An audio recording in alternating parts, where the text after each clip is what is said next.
জালকাঠি জেলা জিয়া মঞ্চের আহ্বায়ক এবং জালকাঠি সদর উপজেলা বিএনপির সহসভাপতি। আজকে আমরা 5ই আগস্ট পরে স্বাধীনতা পেয়েছি। এখনও সে আওয়ামী লীগের দোসররা বিভিন্ন জায়গায় এই আওয়ামী লীগের সেই বিভিন্ন ধরনের ছবি এখনও তারা নামায়নি। আজকে দুঃখজনক হলো সত্যি যে আজকে আমরা একত্রিত হয়ে আবার সেই ছবিগুলো অপসারণ করার জন্য আমরা একত্রিত হয়েছি।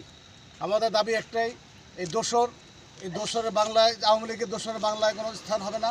এবং কেন সেই আওয়ামী লীগ আমলে তারা নিয়োগ পেয়ে এখানের যে ম্যানেজার সাহেব কি নাম জিএম আলিয়াসগর, উনি সেই আওয়ামী লীগের আমলে নিয়োগপ্রাপ্ত, উনি এখনও চাচ্ছে যে আওয়ামী লীগ ফিরে আসবে, আমু ফিরে আসবে এবং শেখ হাসিনা দোসর খুনি শেখ হাসিনা ফিরে আসবে, সে আশায় এখনও সেই ছবিগুলো এখনো বিদ্যমান রাখছে।